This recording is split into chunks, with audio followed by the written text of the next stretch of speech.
ایک فرق سمجھ میں آیا چرس میں اور لڑکیوں میں؟ اب آپ یہ نہیں کہنا لڑکیوں کو چرس سے تشبیہ نہیں دے رہا میں لڑکیوں کو چرس سے. لڑکیوں کا جو نشہ ہے اس نشے کو چرس کے نشے سے تشبیہ دے رہا ہوں کہ وہ نشہ کم درجے کا خطرناک اور یہ نشہ زیادہ درجے کا. کیوں؟ اس کو اللہ نے انسانوں کے لیے نہیں بنایا, اس کو اللہ نے باقاعدہ مردوں کے لیے, یہ آرڈر پہ تیار کی گئی ہے آدمی کے لیے, اٹریکٹیو بنایا ہے اللہ نے. ایک فرق. دوسرا فرق یہ کیوں خطرناک ہے, چرس کی طرف گندے لوگوں کی رغبت ہوتی ہے, اس کی بدبو سے طبیعت ہر ایک کی مائل نہیں ہوتی. پہلی دفعہ پینا مشکل ہے. عورت کی طرف طبیعت یہ انسان کی فطرت ہے. پیغمبروں کی طبیعت بھی عورت کی طرف مائل ہوتی ہے, صحابہ کی بھی, تابعین کی بھی, بزرگان دین کی بھی, مفتیوں کی بھی, ڈاکٹروں کی بھی, انجینئروں کی بھی. کیونکہ جو بھی اللہ نے بنایا ہے نا مرد, وہ مرد پہلے ہے, باقی چیزیں, ارے بول لو یار, وہ بعد میں باقی چیزیں. غصے میں بد اخلاقی بھی چلے گی بھی مارکیٹ میں. لوگ کہتے ہیں کیا مذاق لگا کے رکھے, تو آدمی تھوڑا سا کڑتا ہے نا کہ ہمارا کلچر تباہ ہو رہا ہے. وہ تو دو چار کام کرتے ہیں سیاسی لوگ, ہمیں پتہ نہیں ہوتا کہ ہماری نسلیں تباہ ہو رہی ہیں. اور ہمارے احتجاج سڑکوں پہ ہوں گے, گیس چاہیے, بجلی چاہیے. بولو پہلے غیرت چاہیے, باقی چیزیں بعد میں. ہمیں حیا چاہیے, ہمیں اسلام چاہیے, ہمیں مذہب چاہیے پہلے. ہمیں اپنی اولادوں کو یہ دیکھنا ہے کہ یہ ہماری رہیں. بیٹی ہم سے پوچھ کے شادی کرے, گھروں سے بھاگنے کا ماحول نہیں چاہیے, بوائے فرینڈ گرل فرینڈ والا ماحول نہیں چاہیے. تو میں یہ عرض کر رہا تھا کہ چرس کی طرف رغبت کن لوگوں کی ہوتی ہے؟ گندے لوگوں کی. شراب اور چرس نشہ ہے, بدبو ہے, پہلی دفعہ پینا بہت مشکل ہے.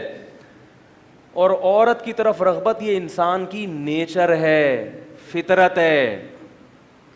نہیں آ رہی نا,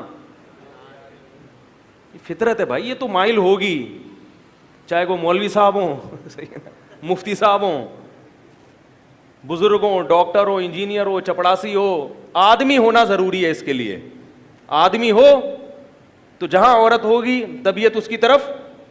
اسی طرح عورت کی طبیعت بھی مرد کی طرف مائل ہوتی ہے. یہ تیسرا فرق ہے. آپ کا دل تو چاہے گا کہ چرس پی لوں, چرس کا دل نہیں چاہے گا کہ میں اس کے پیٹ میں چلی جاؤں. جبکہ آپ کے ساتھ اگر لڑکیاں ہیں تو جہاں آپ کا دل چاہے گا تو وہ بھی دیکھیں گی کہ یہ ان کا دل بھی آپ کی طرف. بولو نا یار. آپ جب گوشت لے کے نکلتے ہو شاپر میں تو چیل اور کوے اس گوشت کی طرف مائل ہوتے, آپ اس گوشت کو بچاتے ہو. ہمارے حضرت فرمایا کرتے تھے کہ اگر گوشت کا بھی اڑنے کا دل کرے پھر گوشت کو بچانا کتنا مشکل ہو جائے گا. تو آپ کا دل بھی مائل اور ادھر سے بھی آنکھ مٹک کے شروع. یہ اس بات کا امکان ہوتا ہے, اس کا دل بھی مائل اور آپ کا دل بھی مائل. یہ کون سا, کتنے فرق ہو گئے؟ 3. چوتھا فرق, چرس کو حاصل کرنے کا کوئی حلال راستہ نہیں ہے. اور ادھر جب آپ مخلوط ماحول میں ہوگے یا تو حرام کی طرف جاؤ گے, نہیں تو آپ کو پتا ہے کہ حلال کا آپشن بھی میرے پاس ہے. وہ کیا ہے؟ نکاح. اور یہ ضروری نہیں ہے کہ جہاں آپ چاہتے ہو وہاں ہو بھی جائے, یہ ضروری نہیں ہے. آپ کو وہ پسند آ رہی ہے, ضروری نہیں کہ اس کو بھی آپ پسند آ رہے ہیں, اور دونوں کے ایک دوسرے پسند آ رہے ہیں, ضروری نہیں کہ دونوں کے اباؤں کو بھی ایک دوسرے پسند آئیں. اس سے کیا ہوگا؟ ڈپریشن. اتنے واقعات ہیں میرے پاس جو کالز آتی ہیں, کتنی لڑکیاں خودکشی کر چکی ہیں کو ایجوکیشن میں پڑھنے سے. یہ میڈیا آپ کو نہیں بتائے گا.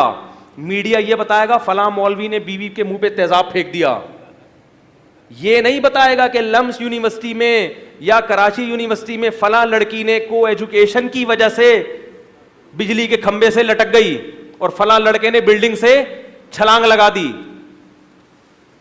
کیونکہ آپ کا میڈیا اس کلچر کو خود فروغ دینے کی کوشش میں لگا ہوا ہے. خودکشیوں کا جو ریشو آپ کے معاشرے میں ہے, جتنی خودکشیاں ہو رہی ہیں ان میں 99% ناکام محبتوں کی وجہ سے ہیں. میں اخباروں کی خبریں, انٹرنیٹ کی خبریں نہیں پیش کر رہا, میں گراؤنڈ ریئلٹیز کا قائل ہوں. یقین نہیں آتا, ہسپتال میں جو خودکشی کے کیس ہیں وہاں آپ کاپی پینسل لے کے جائیں اور ان کے نام اور بلدیت نوٹ کریں کہ کتنے مرے, اور پھر ان کی تحقیق کریں کیوں مرے. تو 99 کیوں مرے ہوں گے؟ سیٹنگ ہوئی, مگر وہ سیٹنگ ناکام ہو گئی. کتنے فرق ہو گئے چرس میں اور لڑکی میں؟ تو میں لڑکیوں کو چرس پہ قیاس نہیں کر رہا, میں تو یہ بتا رہا ہوں کہ لڑکیاں چرس نہیں ہیں, ان کو نہیں ہیں وہ, بلکہ ان سے زیادہ خطرناک ہیں. اور لڑکی کے لیے مرد چرس سے زیادہ خطرناک ہے. 4-5 لڑکیاں پڑھ رہی ہوں جو ادھر ادھر آنکھ مٹک کے نہ کر رہی ہوں ہیں, میں کسی پہ بدگمان ہونے کی آپ کو اجازت نہیں دے رہا کہ جو کو ایجوکیشن میں وہ غلط ہیں, یہ ہرگز مطلب نہیں ہے. وہ تو آپ فری میں بھی چرس بانٹنا شروع کر دیں تو سارے نہیں پئیں گے, لیکن اس کا نقصان بہت زیادہ ہو رہا ہے. زنا بہت تیزی سے پھیل رہا ہے یونیورسٹیوں میں. یہ سیاسی رہنما خدا کی قسم قیامت کے دن تمہیں اللہ کے عذاب سے نہیں بچائیں گے. ان سیاسی ابھی ووٹنگ ہونے والی ہے, خاص طور پر کے پی کے لوگوں کو کہہ رہا ہوں احتجاج کرو. اس لیے کہہ رہا ہوں کہ وہاں اتنی بھاری اکثریت احتجاج کر سکتی ہے. باقی علاقوں میں قوم کی اکثریت کے بارے میں ہم یہ نہیں کہہ سکتے کہ وہ احتجاج کرے گی. وہ مولویوں کو مکھنچو سمجھ رہے ہیں لوگ. مولویوں کیا سمجھتے ہیں؟ مکھنچو ہیں, بے وقوف لوگ ہیں. پتہ نہیں امریکہ کہاں سے کہاں پہنچ گیا, یہ اسی پر لگے ہوئے کہ لڑکوں کو لڑکیوں کے ساتھ نہ بٹھاؤ. اللہ کے بندو, تعلیم کا اس سے کیا تعلق ہے کہ ساتھ الگ الگ بیٹھ کے نہیں پڑھ سکتے؟ زیادہ اچھی طرح پڑھیں گے. ایک شخص آیا, تھوڑی سی بیہودہ مثال ہے معذرت کے ساتھ, مولانا اشرف علی تھانوی رحمہ اللہ کے پاس آیا کہ میں نے اپنی بیٹی کو ایجوکیشن میں ایڈمیشن کرا دیا ہے, لڑکے پیچھے پڑے رہتے ہیں, اس کے تنگ کرتے ہیں, میں کیا کروں؟ فرمایا کہ مرغی کو 10 مرغوں میں چھوڑ دیا, اور اب آگے کہہ رہے کہ وہ تھے حقیقی بات کرنے والے, کوئی اور ہوتا ہے روحانی علاج بتا دیتا ہے اس کا.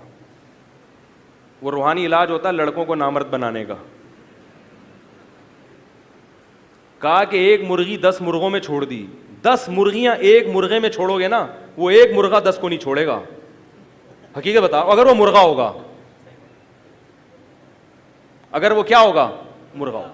اور ایک مرغی 10 مرغوں میں چھوڑ دی, اور اب آپ کہہ رہے ہیں ماحول پتہ نہیں کیسا خراب ہو رہا ہے, کیسا ہو گیا, ہمارے زمانے میں تو یہ سب کچھ نہیں ہوتا تھا. سینس لیس لوگ ہیں بالکل.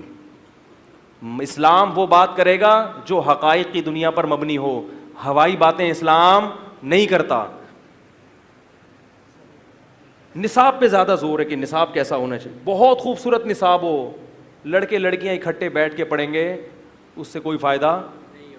آپ جوان لڑکی کے ساتھ بیٹھے ہوئے ہیں اور اس کو پردے کی تبلیغ کر رہے ہیں, اور وہ آپ کو داڑھی کی تبلیغ کر رہی ہے. ممکن ہے آپ داڑھی رکھ لیں, وہ پردہ بھی کر لیں, مگر آپ دونوں لازمی فتنے میں مبتلا ہوں گے. دوسروں سے کر لے گی, آپ سے نہیں کرے گی وہ.